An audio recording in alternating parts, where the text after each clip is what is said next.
ప్రతిధ్వని. ఇది క్రీస్తు యేసు ప్రేమధ్వని, ఇది జగతిలో మ్రోగే సిలువ ధ్వని. పిలుచుచున్నది ప్రతి వారిని, వినుమా విశ్వసించుమా.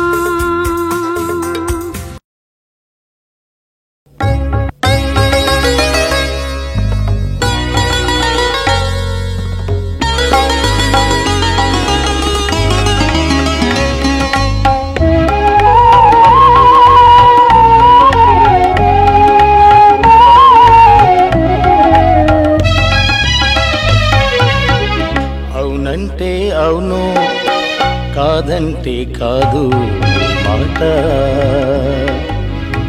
అవునంటే అవును, కాదంటే కాదు మాట.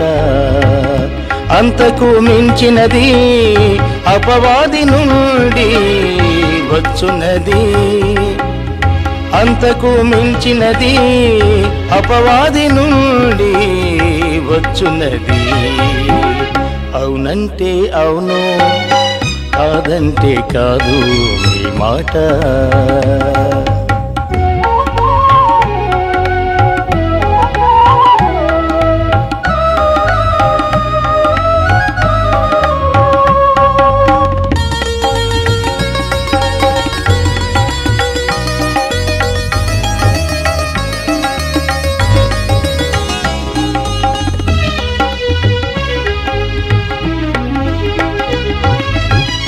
ఆకాశము తోడని అనవద్దు, అది దేవుని సింహాసనము. భూమి తోడని అనవద్దు, అది ఆయన పాదపీఠము.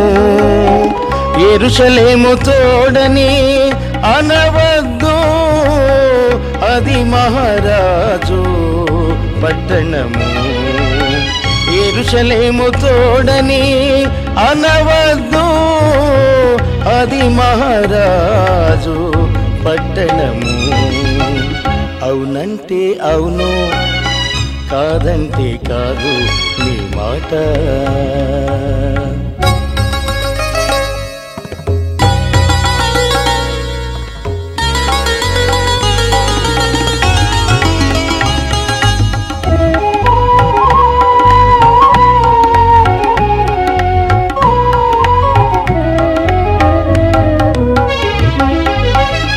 తెలుపుగా నైనను నలుపుగా నైనను వెంట్రుకను చేయలేరు మీరు.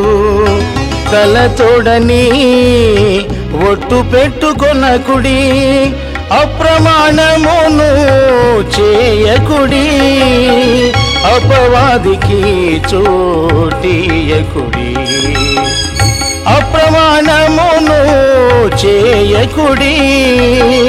అపవాదికి చోటియకుడి. అవునంటే అవును, కాదంటే కాదు మాట. అవునంటే అవును, కాదంటే కాదు నీ మాట. బైబిల్లో 66 పుస్తకాలున్నాయి. కొత్త నిబంధనలో 29, పాత నిబంధనలో 37. ఇంచుమించు 40 మంది గ్రంథకర్తలు 1600 సంవత్సరముల పరిధిలో 3 వ్యత్యాసమైన భాషల్లో బైబిల్ రాయబడింది.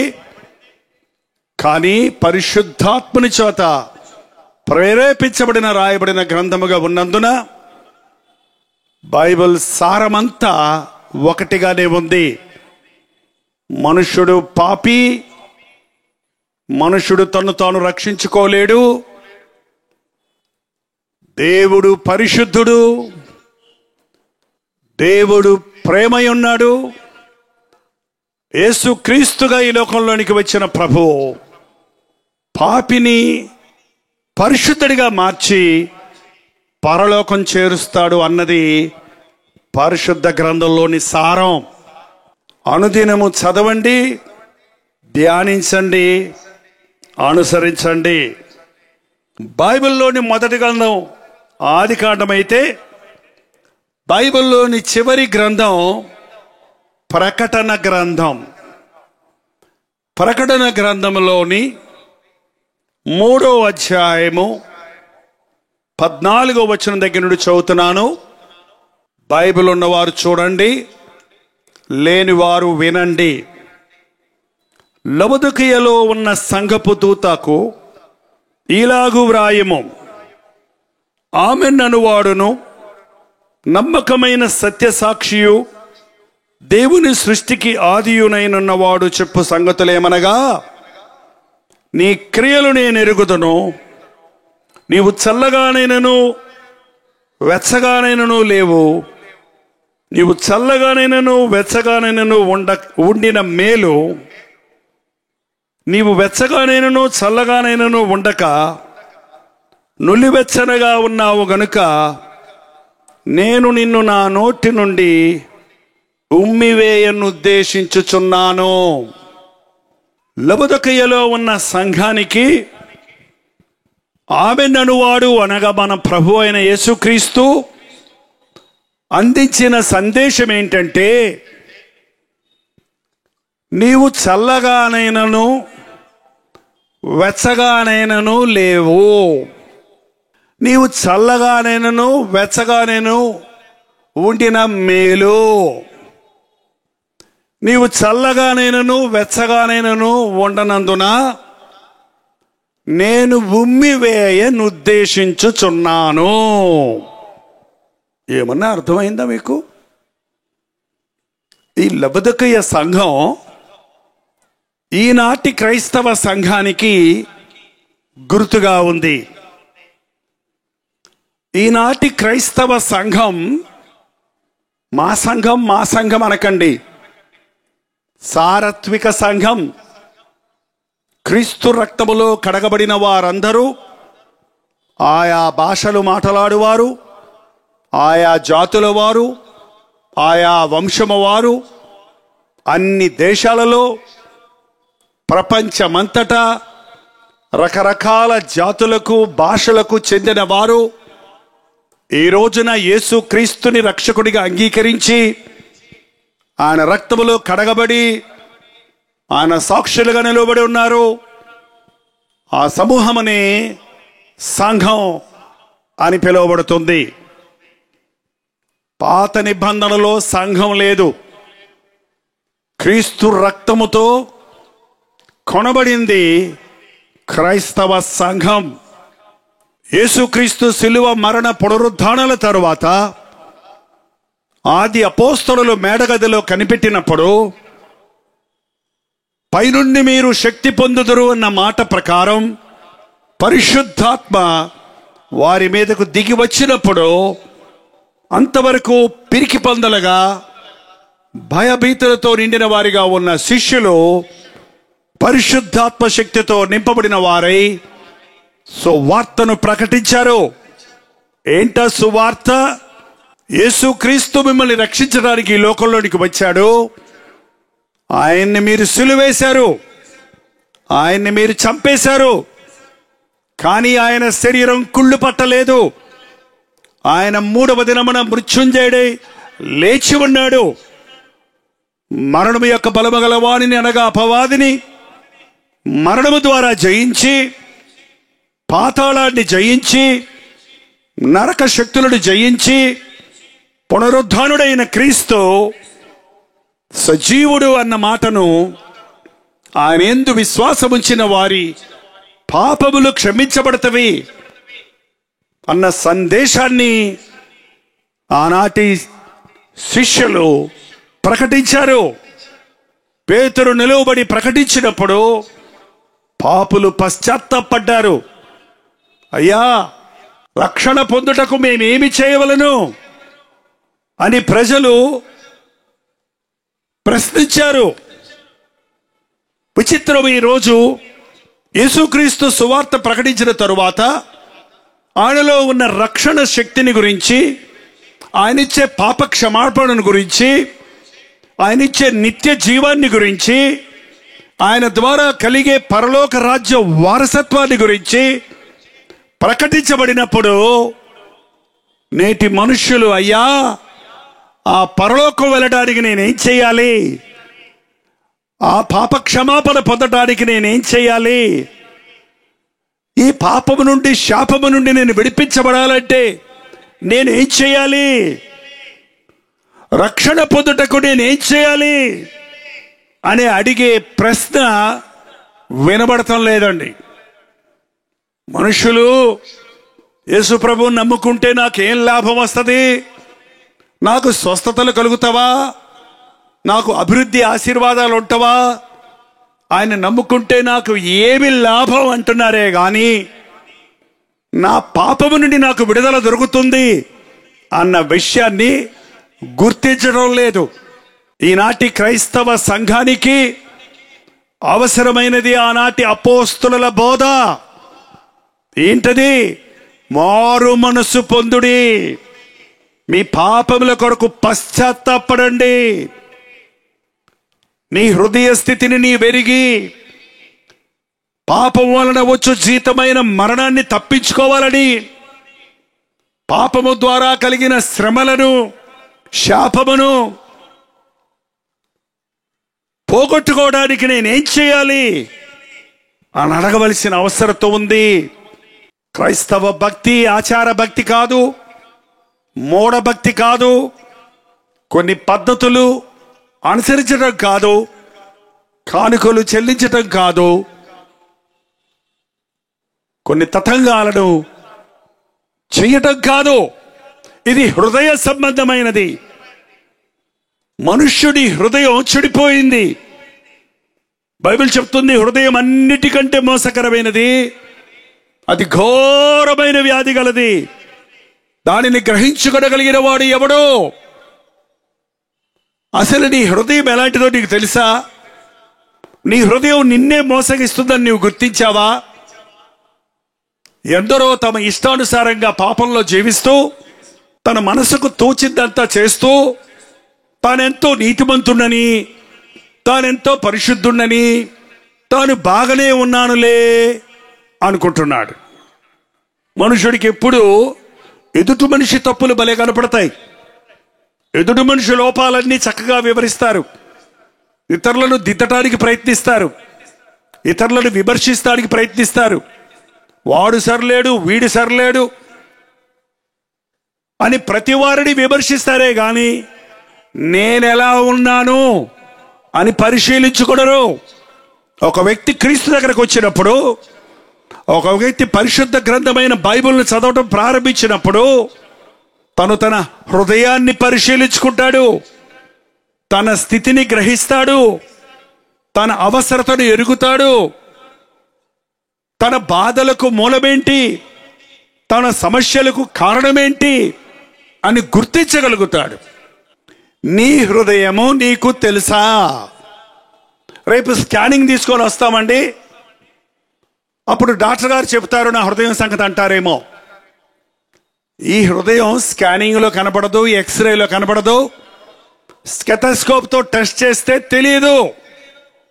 హృదయాంతరేంద్రియాలను పరిశీలించే దేవుని వాక్యముతో నిన్ను నీవు శోధించుకోవాలి.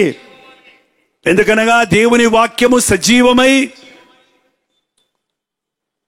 బలము గలదై రెండంచుల ఖడ్గము వలె వాడిగా ఉండి హృదయాంతరేంద్రియాలలో దూరుచు తలంపులను ఆలోచనలను వేరు చేయొచ్చు,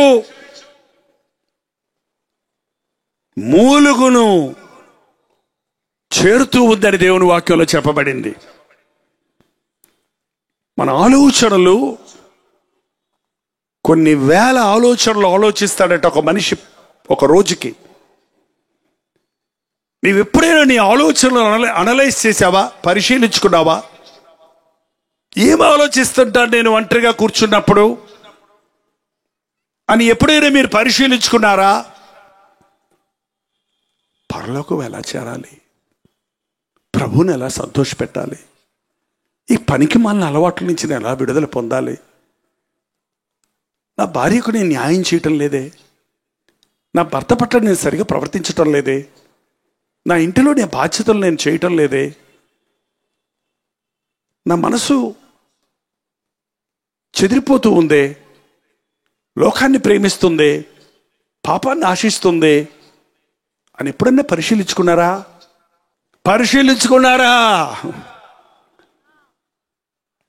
వాడి మేడ ఎలా పడగొట్టాలా, వీడిని ఎలా మోసం చేయాలా, ఆ డబ్బు ఎలా సంపాదించాలా, ఈ తంత్రాలు ఎలా చేయాలా, ఆ మాయలు ఎలా చేయాలా, ఈ మోసాలు ఎలా చేయాలా, ఎలాగో ఇతరులను అణగొట్టి నేను వారి మీద నిలబడాలా, వారి తప్పులన్నీ ఎలా బట్టబయలు చేయాలా అనే అనేకమైన ఆలోచనలతో మనుషుడు నిండిపోతున్నాడే గాని నేనేమి చేసి తిని అని తన విషయమై పశ్చాత్తాపడటం లేదు.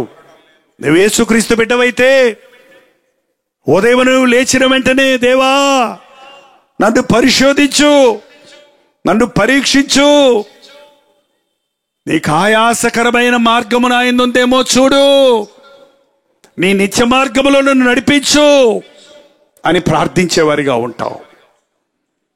అంచె దినాలలో సంఘం చల్లారిపోతుంది. ఉద్రేకంతో కూడిన భక్తి ఉందేమో కానీ అంతరంగంలో శుద్ధి లేదు.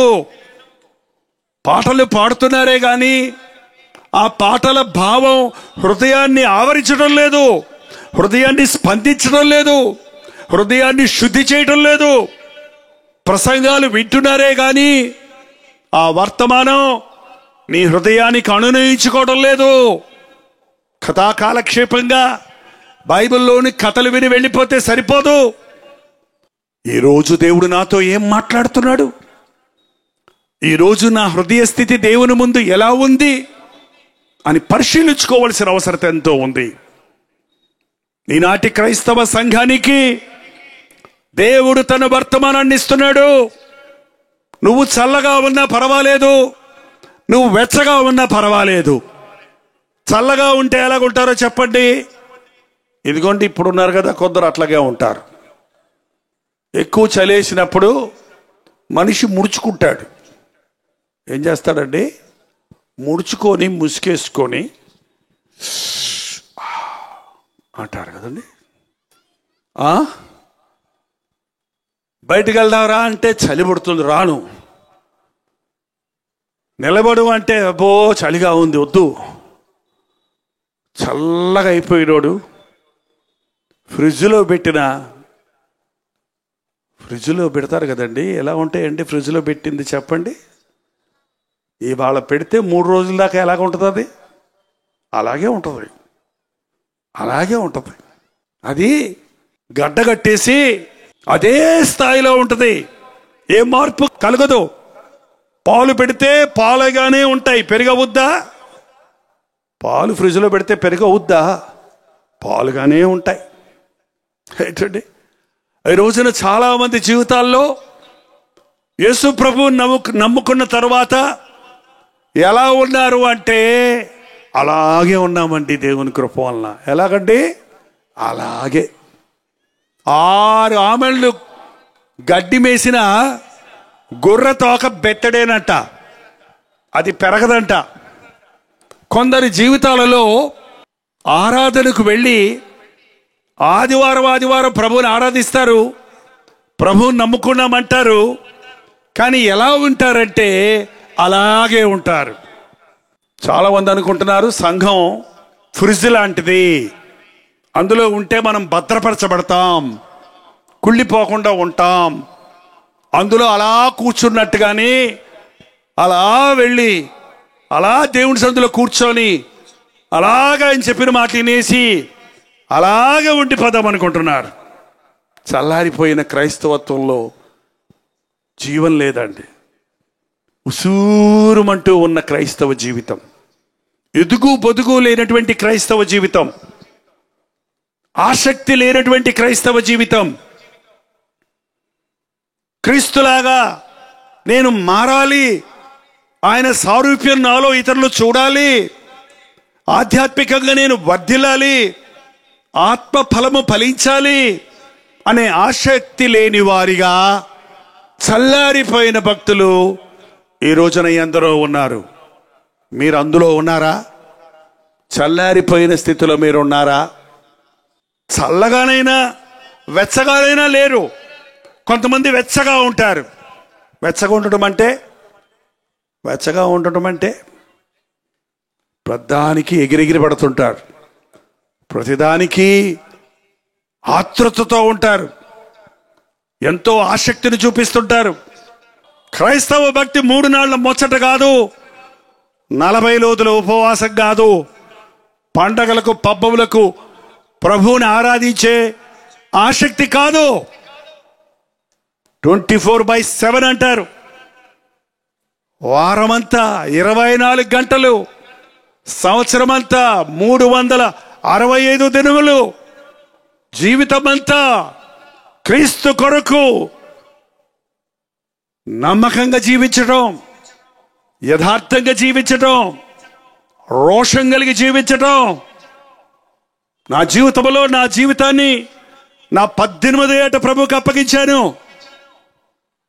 ఇంచుమించు 48 సంవత్సరాలు నా యేసు ప్రభు కొరకు జీవిస్తున్నా. ఏ రోజు నా ఆసక్తి తగ్గలా.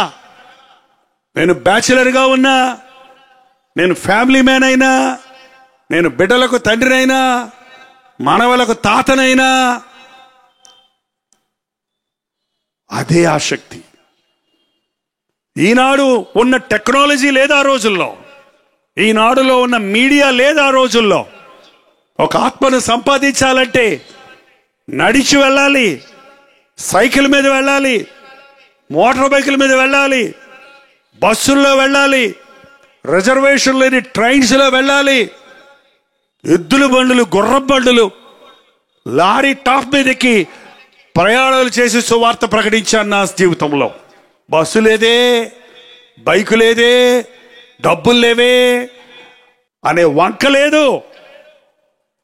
నేను నిన్ను కోరుకున్నా, నువ్వు నా సేవ చేయాలని ప్రభువు చెప్పిన రోజు నుండి ఈ రోజు వరకు, చచ్చే వరకు నా ఆసక్తి, నా ఆశ ఏంటంటే దేవుణ్ణి మహిమపరచాలని.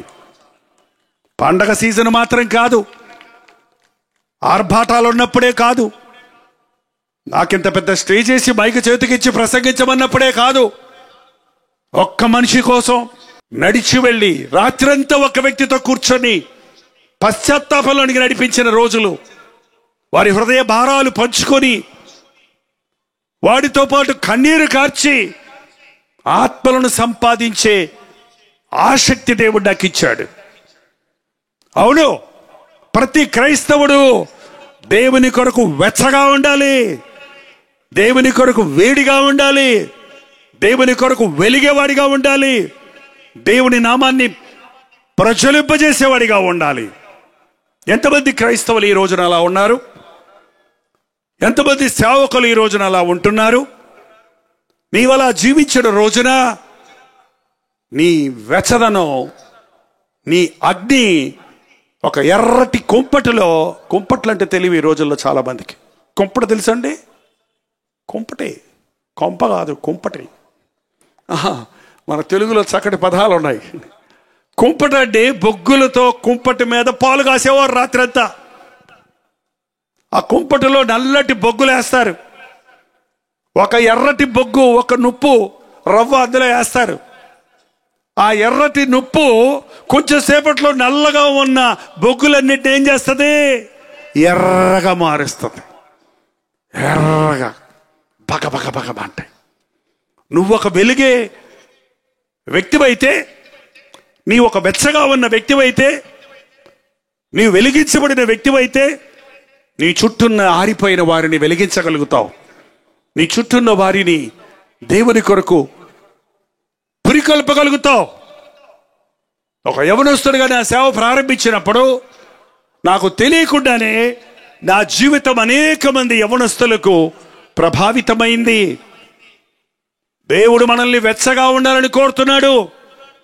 మీరు వెలిగి ఇతరులను వెలిగించండి, మీరు ప్రజ్వలించి మీ దేవుని నామాన్ని మహిమపరచండి, మీరు లోకమునకు వెలుగై ఉన్నారు అని ప్రభు చెప్పాడు. వెలిగించబడిన వ్యక్తిగా ఉన్నావా? చల్లారిపోయిన వ్యక్తిగా ఉన్నావా? ఆరిపోయిన వ్యక్తిగా ఉన్నావా? వెలిగించబడిన వాడిగా ఉన్నావా? ఈ రెండిటిలో ఎలా ఉన్నా నీవు మేలే. ఒకవేళ నీవు చల్లబడిన వ్యక్తివైతే నువ్వు ఆరిపోయిన వ్యక్తివైతే దేవుడు మరల నిన్ను వెలిగించాలని ఇలాంటి సభలను ఏర్పాటు చేస్తున్నాడు. ఎంతోమంది ఉజ్జీవ సభల తర్వాత వారి బ్రతుకులను మార్చుకొని, వారి హృదయాన్ని మార్చుకొని, వారి జీవిత శైలిని మార్చుకొని, ప్రభువు మమ్మను స్పందించాడు, మా అంతరంగంలో ఉజ్జీవం రగులుకున్నది అని నూతనమైన సాక్షులుగా జీవించటం నేను గమనించి ఉన్నాను. ఈ ఆవరణలో కూడి వచ్చిన మీరు చల్లారిపోయిన వారు రగులు కొల్పబడాలని ప్రభు ఆశపడుతూ ఉన్నాడు. ఉజ్జీవం అనేది మనుషుడు వెలిగించే అగ్గిపుల్లతో వెలిగించే నిప్పు లాంటిది కాదు, కానీ ఆకాశము నుండి దిగి వచ్చిన అగ్ని, అంతరంగాన్ని శుద్ధి చేసే అగ్ని. ఈ కూడికల్లో దేవుడు చల్లారిపోయిన వారిని ఉజ్జీవపజేయాలని ఆశపడుతున్నాడు. అయ్యా, నేను ఆరిపోయాను, నేను చల్లారిపోయాను, నన్ను వెలిగించు అని నువ్వు ప్రార్థిస్తే ఒక అద్భుతాన్ని చూస్తావు. ఇంతకీ నేను చెప్పేది ఏంటంటే, నువ్వు చల్లగా ఉన్నా పర్వాలేదు, వెచ్చగా ఉన్నా పర్వాలేదు, నువ్వు నులివెచ్చగా ఉన్నావు కాబట్టి నేను నా నోట్లో నుండి నిన్ను ఉమ్మివేయను ఉద్దేశించుచున్నాను. ఇదేంటండి నులివెచ్చగా ఉండటం అంటే ఎలాగుంటుందండి? నులివెచ్చ అంటారా, గోరువెచ్చ అంటారా మీరు? కూల్ డ్రింక్ తాగుతారు కొంతమంది, కూల్గా ఉంటుందని. కాఫీ తాగుతారు కొంతమంది, వేడిగా ఉంటుందని.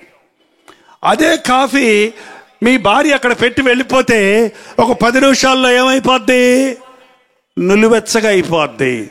అప్పుడు నువ్వేం చెబుతావు చెప్పు? తాగుతావా దాన్ని? మళ్ళీ వేడి చేసి పట్టకరా అంటారు, లేకపోతే నాకు వద్దే పో అంటారు. మన జీవితాల్లో ఉంటే దేవుని కోసం 100% సరిగా ఉండు, లేదా నీ ఇష్టం వచ్చినట్టు ఉండు. కానీ కొంచెం దేవుడు, కొంచెం లోకం, కొంచెం పాపం, కొంచెం భక్తి, కొంచెం దేవునికి స్థలం, కొంచెం సైతానికి స్థలం. ఇట్లాంటి బ్రతుకు దేవుడు ఒప్పుకోడు. ఆదివారం దేవుని మందిరం, సోమవారం సారాయి కొట్టు, మంగళవారం సినిమా హాలు, బుధవారం తగాదాలు, గురువారం చెప్పండి వ్యాపారం, శుక్రవారం నిద్ర, శనివారం షికారు, ఆదివారం చర్చి. ఆదివారం ఇవాళ దేవుని మందిరానికి వెళ్ళాలి. బైబిల్ ఎక్కడుందమ్మా? పోయిన ఆదివారం ఎక్కడ పడేశానో గుర్తులేదు డాడీ, మధ్యలో దాన్ని తీయలేదా? ఆదివారం దుమ్ము దులిపి, ఒకవేళ తెల్ల వస్త్రాలుంటే వేసుకొని, బైబిల్ చేత్తో పట్టుకొని ఆలయానికి వస్తారు. ఇది క్రైస్తవ భక్తి కాదండి. సగం సగం భక్తి క్రైస్తవ భక్తి కాదు. సగం లోకం, సగం దేవుడు. ఈనాడు నిలివెచ్చని భక్తి అనేక మంది క్రైస్తవులు దిగజారిపోయారు. మీకు తెలుసో తెలీదోనండి, ఒక వ్యక్తి తన హృదయాన్ని ప్రభువుకి అప్పచెప్పినప్పుడు అతడు ఆశీర్వదించబడతాడు. ఏమవుతాడు చెప్పండి? ఆశీర్వదించబడతాడు అంటే అర్థం ఏంటో చెప్తారా? ఆస్తికర్తలు ఉంటారని ఉందా? ఆశీర్వదించబడతారు అంటే అర్థం ఏంటండి? అసలు ఏంటి ఆశీర్వాదం?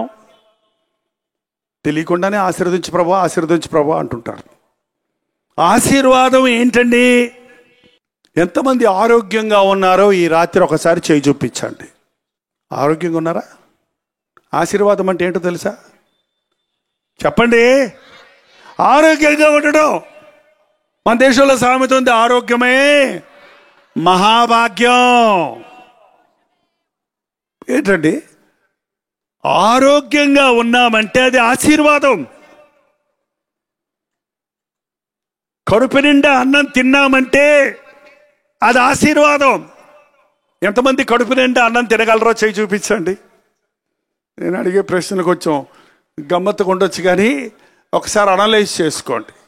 చాలామంది కడుపు నిండా తినే భాగ్యం లేదండి. షుగరు, బీపీ, అవి తినకూడదు, ఇవి తినకూడదు, అయితే ఎక్కువ తినకూడదు, ఇంతే అలాగ తినాలి అని లెక్కలు వేసుకుంటారు.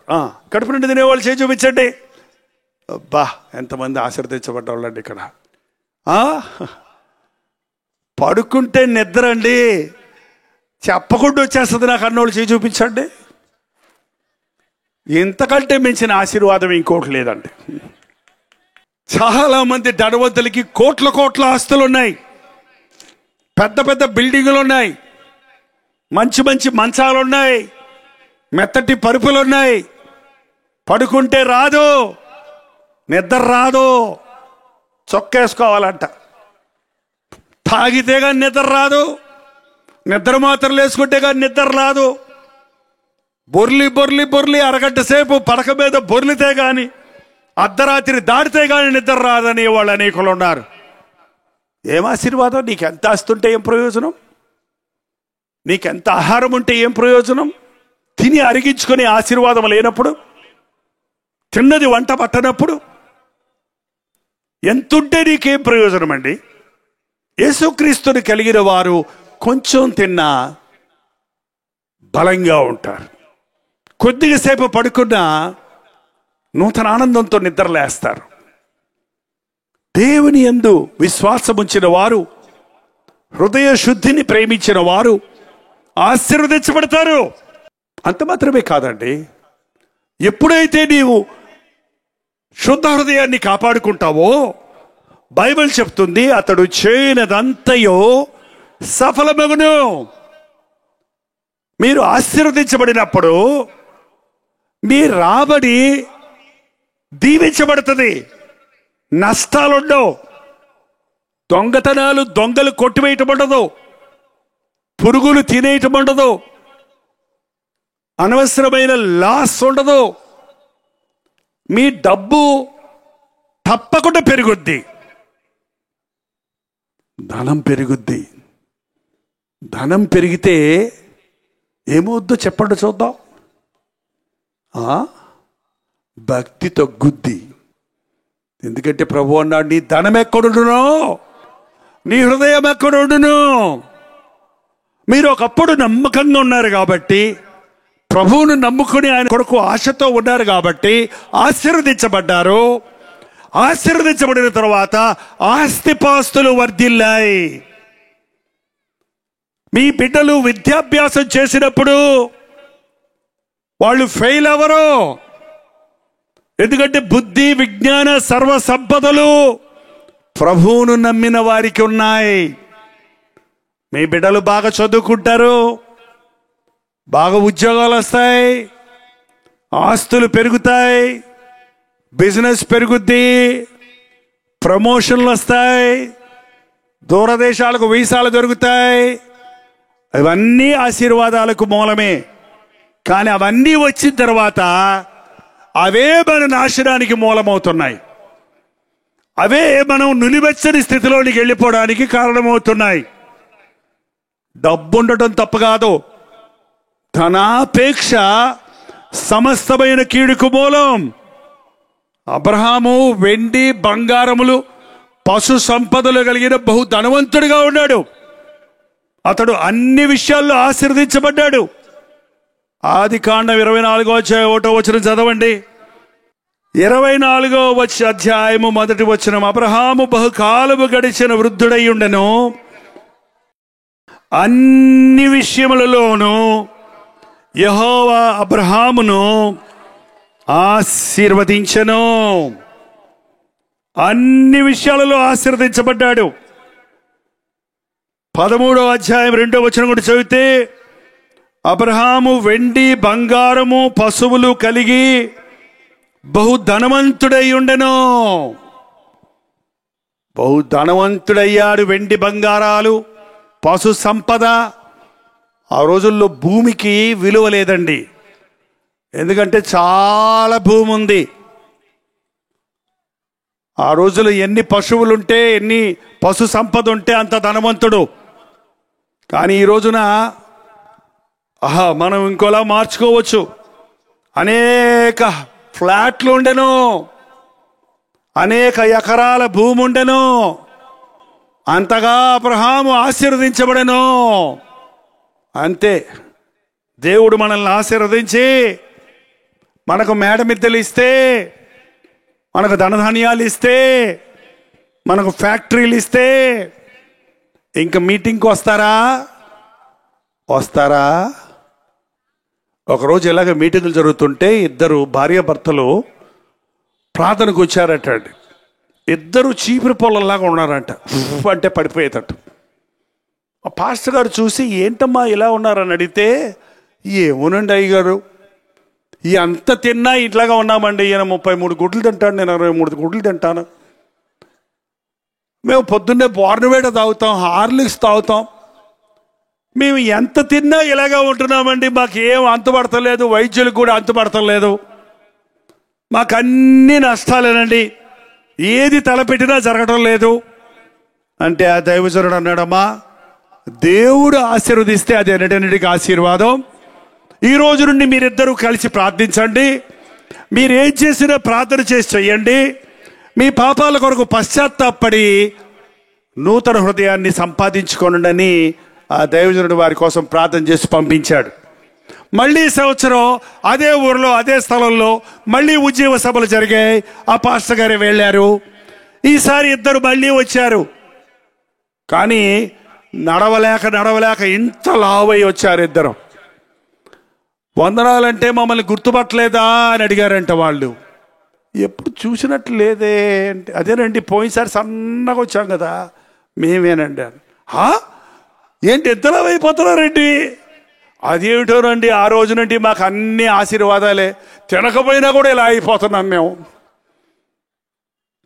మా పంటలు పడిపోతున్నాయి, మా కోళ్ల ఫాములు 4 అయినాయి, మా వ్యాపారాలు వర్ధిల్లాయి, అన్ని విషయాల్లో మేము ఆనందిస్తున్నాం, చాలా సంతోషంగా ఉన్నాం. ఇప్పుడు అయ్యా మీ ప్రార్థనలకు వందనాలు, ఇదిగో ఈ కానుక తీసుకొచ్చామని ఓ పెద్ద మూట ఇచ్చిపోయారంట. 3వ సంవత్సరం మళ్ళీ జరిగింది మీటింగులు. ఈ పాస్టర్ గారు ఈసారి ఎదురు చూస్తున్నాడు. మొదటిసారి సన్నగొచ్చారు, రెండోసారి లావుగొచ్చారు, ఈసారి ఎట్టొస్తారో చూద్దామని. ఏరి రాలేదే. మీటింగ్ అయిన తర్వాత లోకల్ పాస్టర్ గారిని అడిగారు, అయ్యా మొన్న వేరే ఊరి నుంచి ఇద్దరు వచ్చారు కదా, వాళ్ళ పేరు ఏదో చెప్పారంటే పాస్టర్ గారు పేర్లు చెప్పారు, మరి వాళ్ళు ఏమయ్యారు ఈ వారం, ఈసారి రాలేదా అంటే ఆ పాస్టర్ గారు అన్నారట, అయ్యా అసలు ఈ మీటింగుల ఖర్చులన్నీ వాళ్లే పెట్టారండి. ఈ మీటింగులకు వచ్చిన వాళ్ళందరికీ అన్నాలు వండమని లారీడు బియ్యం పంపించారు,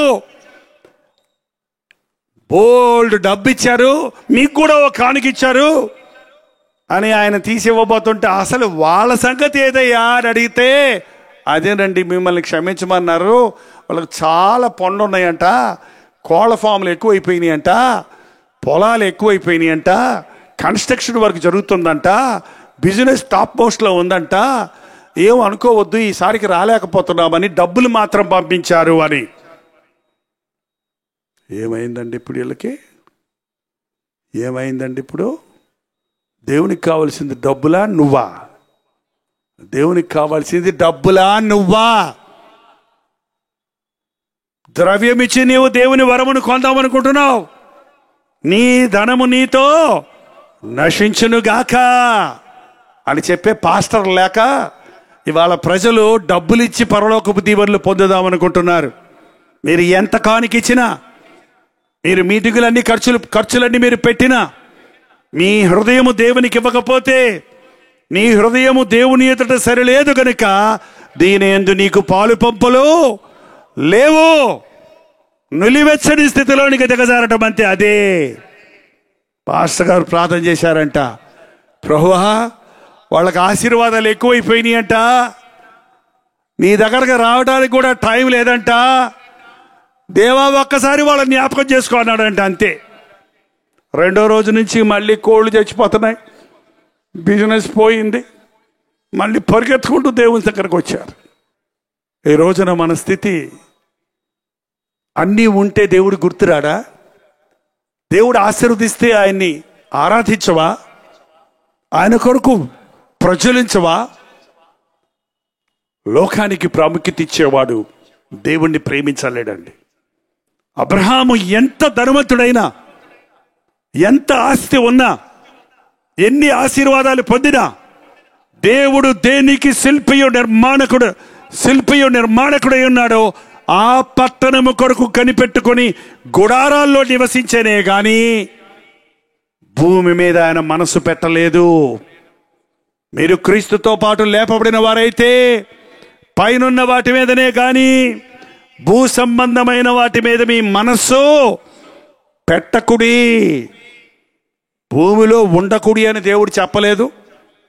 భూమిలో ఉన్న వాటిని వాడుకొనకుడి అని ప్రభు చెప్పలేదు. భూమిలో ఉన్న వాటి యందు ఆనందించడని ప్రభు చెప్పలేదు. కానీ భూమి మీద ఉన్న వాటి మీద మీ మనస్సు పెట్టకండి. నీ మనస్సు ఎక్కడ పెడుతున్నావు?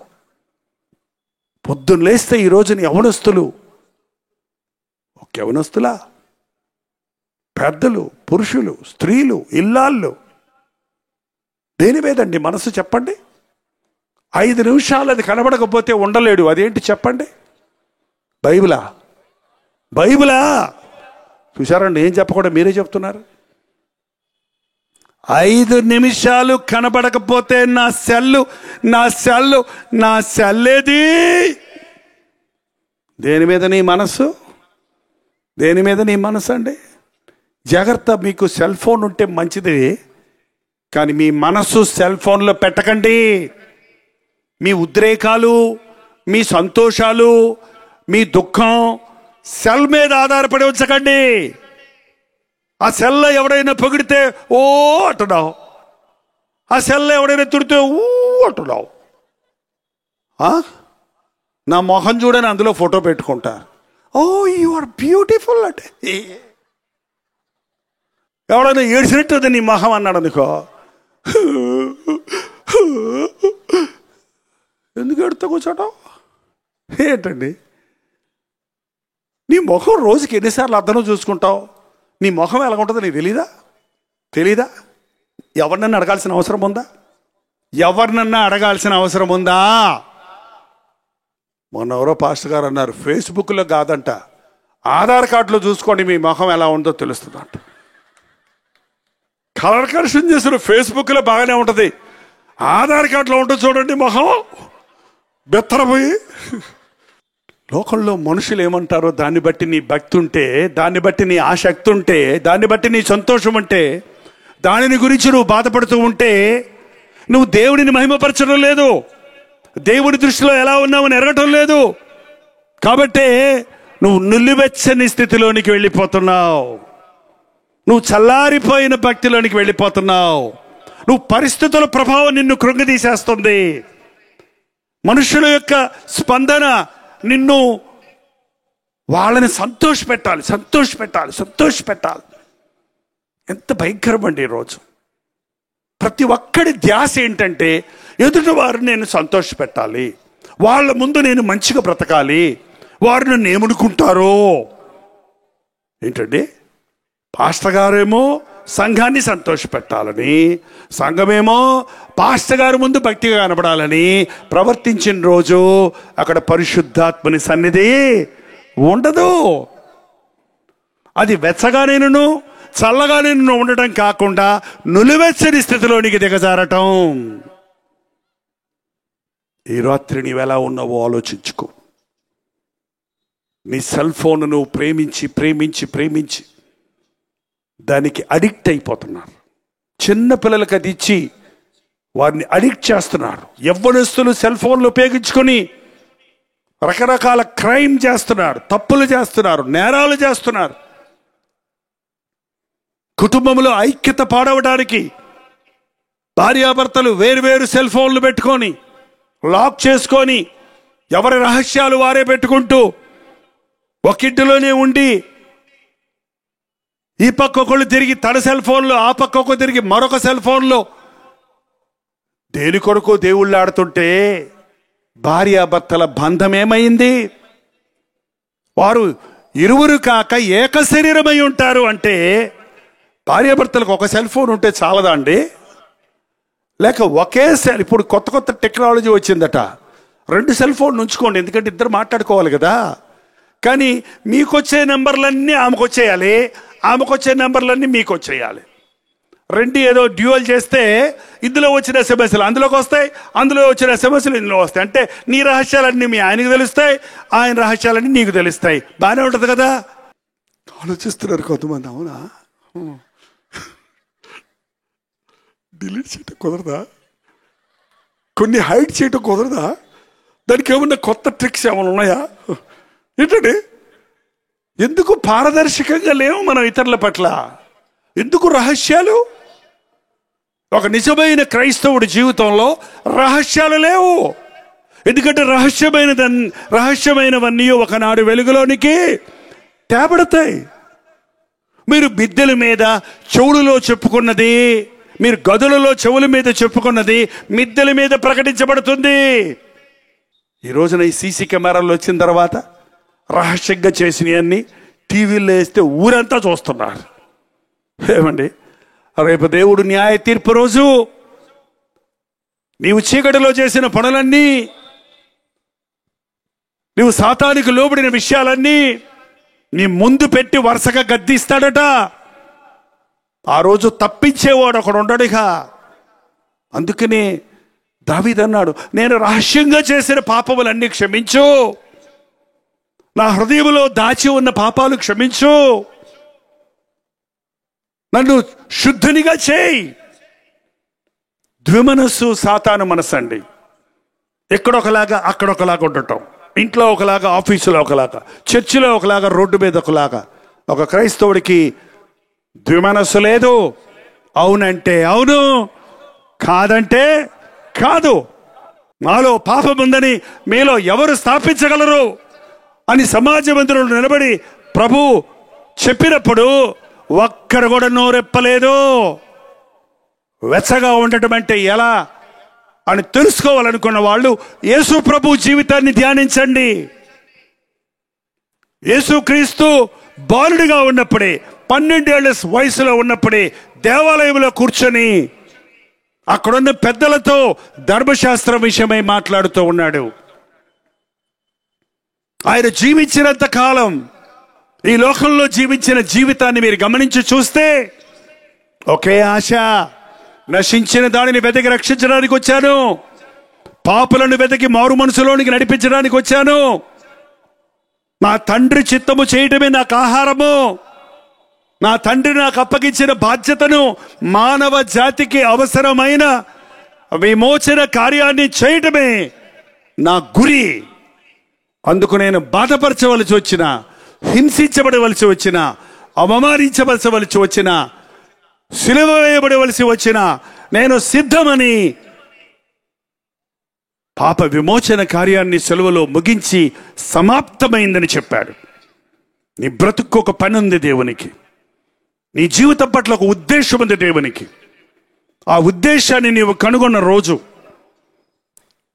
నీ పరమ తండ్రి చిత్తము నీ జీవితంలో చేయాలని ఆశించిన రోజు, ఒక ఉద్యోగస్తుడిగా, ఒక యవ్వనస్తుడిగా, ఒక కుటుంబీకుడిగా, ఒక ఇల్లాలుగా ప్రభువు ప్రణాళికను ఎరిగి ఆయన కొరకు జీవించిన రోజు, గురి కలిగి జీవించిన రోజు నువ్వు వెచ్చగా ఉన్నట్టు అర్థం.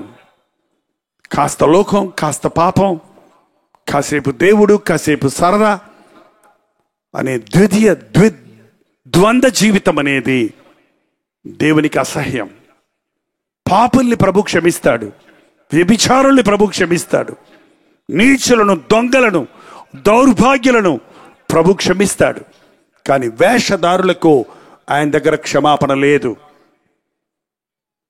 ఆనాటి పరిచయులను, శాస్త్రుల్ని గద్దించాడు.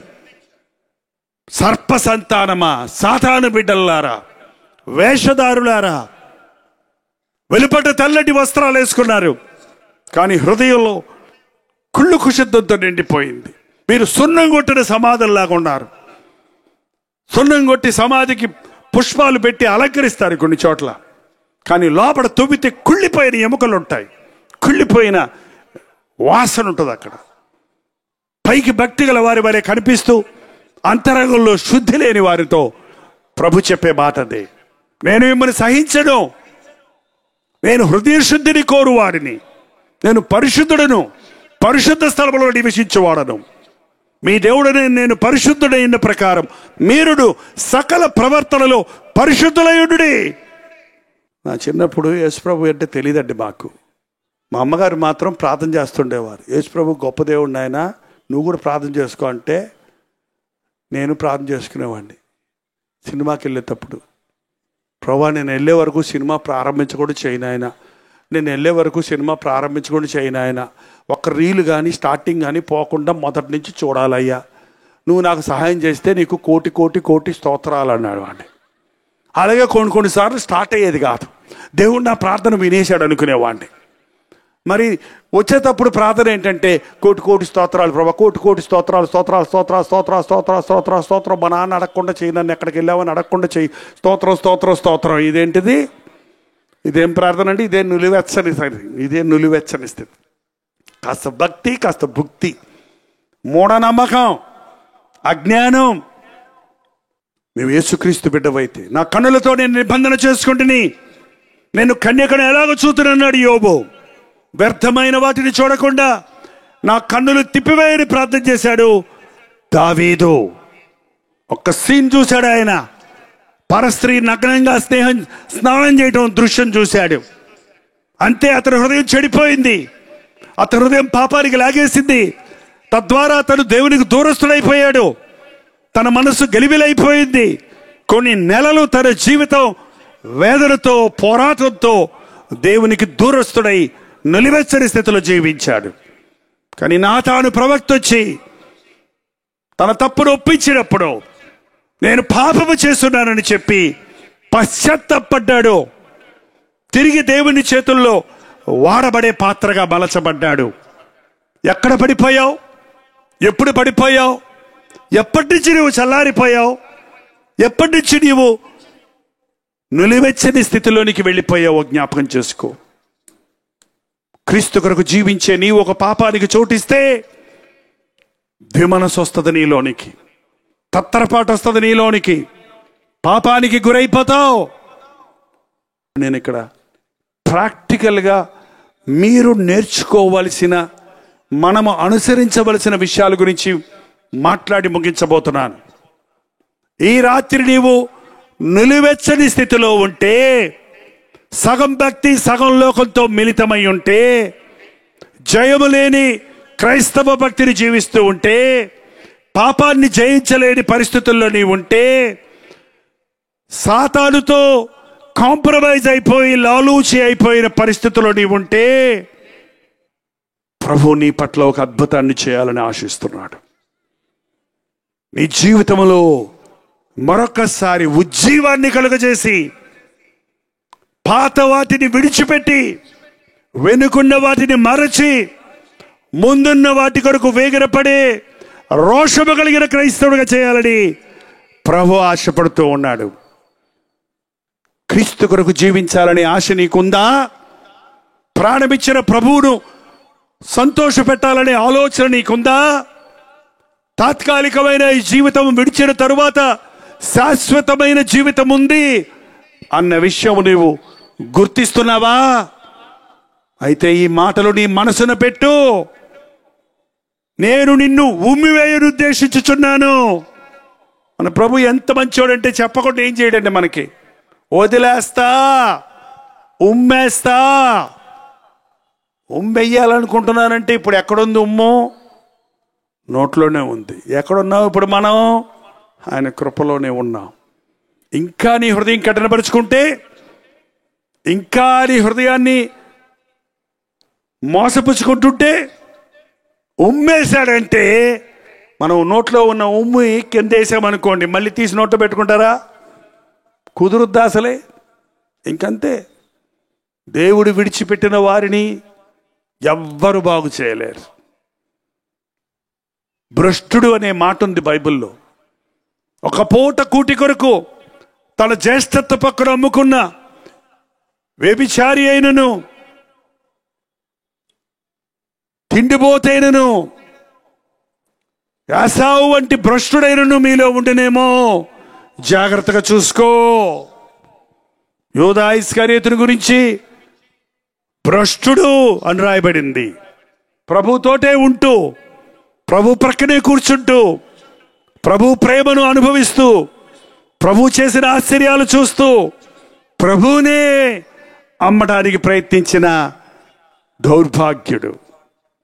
ఈనాడు అనేకులు నేటి ప్రపంచంలో క్రీస్తును అమ్ముకుంటున్నారు, క్రీస్తు నామాన్ని పెట్టుకుని అడుక్కుంటున్నారు, క్రీస్తు నామానికి సిగ్గు తెచ్చేవారిగా జీవిస్తున్నాం. అలానే క్రైస్తవత్వం అంటే విలువలేని పరిస్థితుల్లో వ్రాయబడిన ప్రకారము మీ నిమిత్తమే కదా నా నామము అన్యజనుల మధ్య దూషణ పాలవుతున్నదన్న మాట అక్షరాల ఈ రోజులో నెరవేరడం చూస్తున్నాం.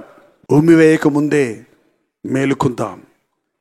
ఇంకా చూస్తే నీవు దౌర్భాగ్యుడవు, దిక్కుమాలిన వాడవు, దరిద్రుడవును, గుడ్డివాడవును, దిగంబరుడవై ఉన్నావని ఎరుగక నేను ధనవంతుడను, ధనవృద్ధి చేసి ఉన్నాను, నాకేమీ కొదువు లేదని చెప్పుకొనుచున్నావు. అయ్యో, నీ స్థితి నీకు తెలియటం లేదంటే నేను బాగానే ఉన్నానులే, యేసుప్రభు నమ్ముకోకపోతే నాకేమవుద్ది, ఏమంటా చర్చికి వెళ్ళాలేంటి, లేకపోతే ఏమంటా నాకు చాలా ఆస్తి ఉంది, నాకు బలం ఉంది, నేను యవ్వనస్తుడిని, నేను తలంచుకుంటే ఏమైనా చేయగలను, నాకు బోల్డ్ బంధు బలగం ఉంది, నాకు చాలా ఇన్ఫ్లుయెన్స్ ఉంది, నాకు మంచి అధికారం ఉంది, నేను ఒక గవర్నమెంట్ ఉద్యోగస్తుని, నాకు అది ఉంది ఇది ఉంది అని అనేకులు అనుకుంటున్నారే. కానీ మనుష్యుడి జీవితం ఏ పాటిది? ఇంతలో కనబడి అంతలో మాయమయ్యే నీటి బుడగ వంటిది. ఉదయమున పుష్పించి సాయంత్రం వాడిపోయే అడవి పువ్వు వంటిది. నీడవలే మన జీవితం గతించిపోతుంది. నేతగాని వడిసెలవలే మన రోజులు గడగడగడగడ తగ్గిపోతున్నాయి. నీవు ఈ లోకం విడిచినప్పుడు నిన్ను ఎదుర్కోవడానికి ఎవరు వస్తారు? నీ ఇష్టానుసారంగా ఈ లోకంలో జీవిస్తే నీవు మరణించిన తరువాత ఉన్న జీవితం గురించిన ఆలోచన ఏంటి? ఒక రాజుగారి దగ్గర ఒక మంత్రి ఉన్నాడట. యేసుప్రభువుని నమ్ముకోండి, నిత్య జీవాన్ని ఇస్తాడు ఆయన, ఈ లోకం శాశ్వతం కాదు, మరణించిన తర్వాత మరొక జీవితం ఉంది అని మాటిమాటికి చెప్తుంటే ఆ రాజుగారు ఆ మంత్రిని ఎగతాళి చేసి, పోవయ్యా, ఎదురుగా ఉన్నదాన్ని అనుభవించకుండా ఎక్కడో ఉన్నదాని గురించి ఆలోచించమంటావు, ఓ బుద్ధి లేనోడా, యు ఆర్ ఎ ఫూల్ అని చెప్పి అతనికి ఒక దండం, బంగారు దండాన్ని, యు ఆర్ ద ఫూల్, మన దేశంలోని నీకు మించిన బుద్ధిహీనుడు ఇంకొకడు లేడని ఒక బంగారు దండం ఇచ్చి సన్మానం చేశాడంట, ఆయన్ని పొమ్మన్నాడంట. కొద్ది రోజులు అయిపోయింది, రాజుగారు మరణ పడక మీద ఉన్నారు, చచ్చిపోవడానికి సిద్ధంగా ఉన్నాడు. ఆ సమయంలో రాజుగారు అన్నారట, ఆ మంత్రిని పిలిపించు. ఏ మంత్రి అయ్య గారు పక్కనున్న ఆయన అడిగాడు. ఆ మంత్రేనయ్యా. ఏ మంత్రి అండి, మీరు బుద్ధిహీనుడని అవార్డు ఇచ్చారు కదా ఆయన. అవును, ఆయనే. ఆ మంత్రి వచ్చి నిలబడ్డాడు. రాజా పిలిపించారా? అవును. చెప్పండి రాజా. మంత్రి, నేను వెళ్ళిపోతున్నాను. ఎక్కడికి వెళ్ళిపోతున్నారండి? తెలీదు. రాణిగారిని తీసుకెళ్తున్నారా? లేదు. యువరాజుని తీసుకెళ్తారా? లేదు. రాజభటుల్ని తీసుకెళ్తున్నారా? రథాలు సిద్ధం చేయమంటారా? అక్కర్లేదు. మరి మీరు వెళ్ళే దగ్గర ఎవరన్నా మిమ్మల్ని రిసీవ్ చేసుకుంటారా? ఎవరూ లేరు అక్కడ. ఏంటి రాజా, వెళ్ళిపోతానంటున్నారు, ఎవరిని వెంట తీసుకెళ్ళనంటున్నారు, వెళ్ళే దగ్గర ఎవరు తెలియదు అంటున్నారు, ఎక్కడికి వెళ్తున్నారు మహారాజా? చచ్చిపోతున్నాడయ్యా అన్నాడట. చచ్చి పోతున్నా. ఎక్కడికి? ఎక్కడికో తెలియదు. ఎవరున్నారు అక్కడ? అక్కడ ఎవరు లేరు. వెంట ఎవరిని తీసుకెళ్తున్నారు? రథాలు, వైడూర్యాలు, వజ్రాలు, రాజ కిరీటం, రాజ సింహాసనం అన్నీ ఉన్నాయి. ఏం తీసుకెళ్తున్నారు? ఏమీ తీసుకెళ్ళటం లేదు. ఆ మంత్రి వెనకాల బంగారు దండం పట్టుకొని వచ్చాడట. ఇదిగోండి, మీకే ఇవ్వాలైతే ప్రపంచంలోనే బుద్ధిహీనుడు నెంబర్ 1 ఎవరంటే మీరే రాజా.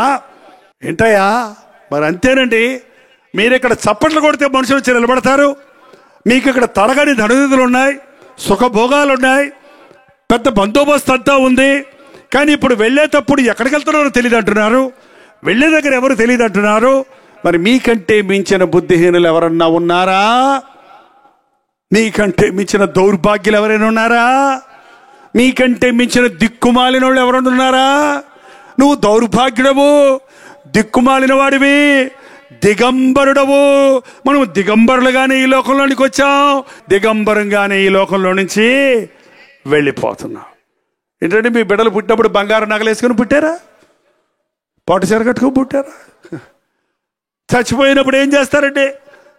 ఆ కాటి దాకా తీసుకెళ్తారు. అక్కడికి వెళ్ళాక ముక్కులకి చెవులకి ఏమన్నుంటే ఓడబెరుక్కుంటారు. ఓ శవం అలాగే తీసుకెళ్తుంటే ఒక ఆమె కాళ్ళ దగ్గరే ఏడుచుకుంటూ ఉందంట, కాళ్ళ దగ్గరే ఏడుస్తూ ఉందంట. ఏంట్రా నాయన అంటే కాళ్ళకి మెట్టలు ఉంటాయి చూసారా, ఎండి అవి పీక్కోవటానికంట.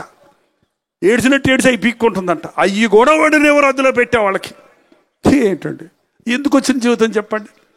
అందుకే దేవుని వాక్యం చెప్తుంది, దౌర్భాగ్యుడవు, దిక్కుమాలిన వాడువు, దరిద్రుడవు, పరలోకాన్ని చూడలేని అశాశ్వతమైన ఈ లోకాన్ని చూస్తున్నావు కానీ దృశ్యమైనవన్నీ అనిత్యములు, అదృశ్యమైనవి నిత్యములై ఉన్నవని సంగతి నీవు గుర్తించని స్థితిలో నీవు ఉంటే నీకంటే మించిన దౌర్భాగ్యుడు మరొకడో లేడు. కాబట్టి ఈ రాత్రి ప్రభు చెప్తున్నాడు, నీ ధనవృద్ధి చేసుకున్నట్లు అగ్నిలో పుటవేయబడిన బంగారమును నీ దిశమల సిగ్గును కనబడకుండా ధరించుకున్నటకు తెల్లని వస్త్రములను, నీకు దృష్టి కలిగినట్టు నీ కన్నులకు కాటుకను నా యొద్ద కొనుమని నీకు బుద్ధి చెప్పుచున్నాను. ఏ రాత్రి దేవుడు మనకు బుద్ధి చెప్పుచున్నాడు, నా యొద్దకు రండి, నేను నీకు నిత్య జీవాన్ని ఇస్తాను, నేను నీకు విశ్రాంతిని ఇస్తాను, నేను నిన్ను నా రాజ్య వారసులుగా చేసుకుంటాను. ఈ లోకములో నా సాక్షులుగా బ్రతకండి, ఈ లోకం విడిచినప్పుడు నా రాజ్య వారసులుగా ఉండండి. దేవుడు నేను ప్రేమించు వారిని గద్దించి శిక్షించుచున్నాను గనుక నీవు ఆసక్తి కలిగి మారు మనస్సు పొందు. ఈ రాత్రి నుండి మనకు డబ్బున్నా, మనకు అధికారం ఉన్నా, మనకు ఉద్యోగం ఉన్నా, మనకెన్నున్నా నాకు యేసు ప్రభు కావాలి, ఆయన సాక్షిగా నేను బ్రతకాలి, ఆయన నామాన్ని నేను మహిమపరచాలి అన్న ఆలోచన కలిగి ఉందాం. మనస్సు మార్చుకుందాం, అపవిత్రమైన కార్యాలు విడిచిపెడదాం, ఎదుటివారి దోషములు పట్టుకొనటం విడిచిపెట్టి మన దోషాలు మనల్ని పట్టుకొని ప్రభు దగ్గరకు తెచ్చి ఆడి రక్తంలో కడుక్కుందాం. శుద్ధ మనసు కలిగి, మంచి మనస్సాక్షి కలిగి, సంతోష సమాధానాలతో ప్రభువునందు ఆనందిద్దాం. ఆదివారమైన, సోమవారమైన, ఏ రోజైనా, ఏ సంవత్సరమైనా నా మట్టుకైతే బ్రతుకుట క్రీస్తే, చావైతే లాభం అందాం. యేసయ్య సాక్షిగా జీవిద్దాం. మనుషులు చూస్తున్నప్పుడు ఒకలాగు, చూడనప్పుడు ఒకలాగు కాక, నన్ను చూచుచున్న దేవుడు నన్ను ఎరిగిన వాడిగా ఉన్నాడని యథార్థపరులుగా జీవిద్దాం. నిజ క్రైస్తవులుగా జీవిద్దాం. నిన్ను చూచిన వాడు నీలో క్రీస్తును చూచినట్లుగా. ఇతడు అబద్ధం ఆడడు, ఇతడు మోసం చేయడు, వీరు లంచం పుచ్చుకోడు, వీరు సినిమాలు చూడరు, వీరు అపవిత్రమైన కార్యాలు చేయరు, వీరు అన్యాయం చేయరు, వీరు అబద్ధములు ఆడరు, వీరు యేసు ప్రభు బిడ్డలని నీ చుట్టూ వారు నీలో క్రీస్తును చూచినట్లుగా వెచ్చగా ఉందాం. ప్రజ్వలించు జ్వాలలుగా జీవిద్దాం. ఒక్కరి జనుముల మధ్య జ్యోతులుగా జీవిద్దాం. ప్రతి ఒక్కరు ఈ రోజున ఒక తీర్మానం చేయండి. మారు మనస్సు పొంది మొదటి ప్రేమను కలిగి మన దేహాలను దేవాలయాలుగా మార్చుకుందాం. మన కొరకు ప్రాణమిచ్చిన ప్రభువును ఆనందపరుద్దాం. లేచి నిలబడండి, ప్రార్థన చేసుకుందాం. పరిశుద్ధాత్ముడు నీ పట్ల ఒక అద్భుతాన్ని చేయాలని ఆశిస్తూ ఉన్నాడు. నీ మనోనేత్రాలు తెరవాలని, నీ స్థితి నీ వెరగాలని, నీ హృదయం దేవుని ముందు ఎలా ఉందో నీవు గుర్తించి నిన్ను సరిచేసుకున్నట్లుగా పరిశుద్ధాత్ముడు ఒక అద్భుతమైన కార్యాన్ని నీ పట్ల జరిగిస్తాడు. నీకు తెలుసా, నిన్ను ప్రభు ప్రేమిస్తున్నాడు కాబట్టి నిన్ను ఆయన గద్దిస్తున్నాడు. ఆయనకు నీ పట్ల గొప్ప సంకల్పం ఉంది. ఇప్పటికే ఎన్నో సంవత్సరాలు గడిచిపోయినాయి, మరో సంవత్సరం కూడా దొర్లిపోబోతుంది. కనులు తెరువు. దేవుడు నీ కొరకు కలిగిన సంకల్పాన్ని నీ వెరుగు. నీవు నీ ఇంటి వారికి దీవెనకరంగా ఉండాలని, నీవు నీ ఉద్యోగంలో ఒక ఆశీర్వాదకరమైన వ్యక్తిగా ఉండాలని, నీవు నీ వ్యాపారములో క్రీస్తును మహిమపరిచే బిడ్డగా ఉండాలని, నిన్ను చూచిన వారు నీలో క్రీస్తును చూడాలని, నీ కుటుంబంలో నుండి గొప్ప ప్రవక్తలు బయలుదేరాలని, సువార్థికులు లేవాలని, మిషనరీలు బయలుదేరాలని, తల్లి గర్భములో ఉన్నప్పుడే ఆయన ఎరిగిన ఉన్నతమైన తలంపులు నీ పట్ల, నీ బిడ్డల పట్ల నెరవేరాలని ఆయన ఆశిస్తూ ఉన్నాడు. ఎరిగి ఎరిగి నేను చెడిపోతీని, యేసుని గాయాలు రేపితిని. ఎరిగి ఎరిగి నేను చెడిపోతీని, యేసుని గాయాలు రేపితిని.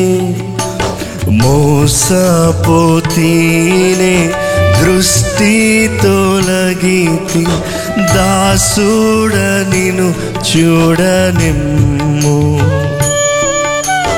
మోసపోతీనే దృష్టి తొలగితి, దాసుడ నిన్ను చూడనిమ్ము. ప్రభు యేసు నా రక్షక, నొసగు కన్నులు నాకు నిరతమునే నిన్ను చూడయా. ప్రభు యేసు నా రక్షక, నొసగు కన్నులు నాకు నిరతమునే నిన్ను చూడా.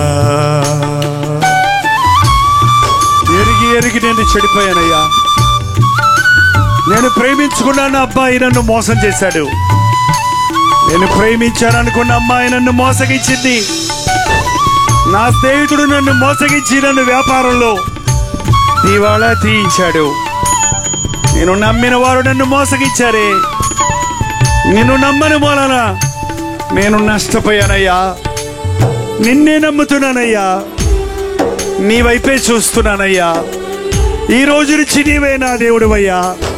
నా మనోనేత్రాలు తెరవమని ప్రభువుని వేడుకుందాం. అలాగే మన రెండు చేతులు పైకెత్తి, లోకాన్ని నమ్మి మోసపోయానయ్యా. వ్యాపారాల్లో చిక్కుకొని ధన ధాన్యాలకు ఆశించి నీకు దూరం అయిపోయానయ్యా. ఈ రోజున నా మనోనేత్రాలు తెరిచినందుకు వందనాలు. నిన్నే చూసే కన్నులు నాకు దయచేయి. నిన్నే సంతోషపెట్టే జీవితం నాకు దయచేయి. నిన్ను వెంబడించే కృప నాకు దయచేయాలి. మన రెండు చేతుల పైకెత్తి ప్రభు సన్నిధిలో ప్రార్థిద్దాం. ప్రతి ఒక్కరి ప్రార్థనలో ఏకీభవించండి. పరిశుద్ధాత్ముడు అద్భుతాన్ని నీ అంతరంగంలో చేయాలని ఆశిస్తూ ఉన్నాడు. పరిశుద్ధుడా, ప్రేమగల తండ్రి, ఒక్కసారి మా వైపు చూడు నాయన. ఏ గుండెల్లో నుంచి ఏ మూలిక వినపడుతుందో, ఏ హృదయంలో నుండి ఏ ఆలోచన, ఏ ప్రార్థన నీకు వినపడుతుందో విని మాకు జవాబులు దయచేయి నాయన. మా హృదయాలలో కూడుగట్టుకున్న పాత జీవితాన్ని నుంచి మమ్మల్ని విడిపించి, పాప జీవితము నుంచి మమ్మల్ని విడిపించి, నీ పరిశుద్ధ రక్తాన్ని మా మీద ప్రోక్షించి శుద్ధులుగా చేయయ్యా. యేసు వైపు చూచు కన్నులు మాకు దయచేయి. యేసును వెంబడించే పాదాలు మాకు దయచేయి. గురి ఎద్దకే చేరు వరకు నీ కొరకు రోషం కలిగి జీవించడానికి, నిజ క్రైస్తవులుగా జీవించడానికి, ఓహో యేసును నమ్మిన వారు ఇలా ఉందురా అని మమ్ము చూచిన వారు మాలో నిన్ను చూచుటకు సహాయం చేయము. పిలిచిన దాని నుంచి మమ్మల్ని విడిపించు. ద్విమనస్సు నుంచి మమ్మల్ని తప్పించు.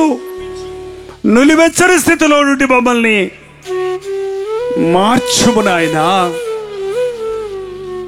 ఈ ఆవరణలో ఉన్న వారందరి కొరకు నీవు తల్లి గర్భములో ఉన్నప్పుడు ఏ సంకల్పములు కలిగి ఉన్నావో అవి మాత్రమే నెరవేరాలి. మా ఇష్టము కాదు, సాతాను కల్పన కాదు, నీ చిత్తము జరగాలయ్యా. మా బ్రతుకులు ధన్యమవ్వాలి. ఇహమందు బ్రతికినంత వరకు నీ సాక్షులుగా బ్రతకడానికి ఈ లోకం విడిచినప్పుడు నీ రాజ్య వారసులుగా నీతో యుగ యుగములు జీవించే భాగ్యాన్ని పొందడానికి మా ఒక్కొక్కరికి నీ సహాయము చేయము. యేసుక్రీస్తు నామములో అడుగుచున్నాము తండ్రి. మన తండ్రి అయిన దేవుని యొక్క ప్రేమయు, కుమారుడైన క్రీస్తు యొక్క కృపయు, ఆదరణకర్త అయిన పరిశుద్ధాత్మ యొక్క సహవాసమును కూడి వచ్చిన మనందరికీ ఇప్పుడును సదాకాలమును తోడై ఉండను గాక. ఆమేన్, ఆమేన్, ఆమేన్. నేను స్తోత్రం. మీరు విన్న వర్తమానం మీకు ఆశీర్వాదకరంగా ఉంటే, మీ ప్రార్థన అవసరాలు భారాలు ఉంటే 954041 నెంబర్కి ఇప్పుడే ఒక టెక్స్ట్ లేక వాయిస్ మెసేజ్ ద్వారా వాట్సాప్ పంపించండి. మీ వాట్సాప్లన్నీ పరిశీలించి మేము ప్రార్థిస్తున్నాం. ప్రభు అద్భుతంగా మనకు జవాబులు ఇస్తున్నాం. మీరు ఇతర దేశాల్లో ఉంటే 91001008 నెంబర్కి మీ ప్రార్థన అవసరాలు పంపించండి. ఉచితమైతే రేపు ఉదయం 7 గంటలకు అనుదిన ధ్యానంలో మళ్ళీ కలుసుకుందాం. అంతవరకు దేవుడి మహాకృప మీకు తోడేడు గాక.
ధ్వని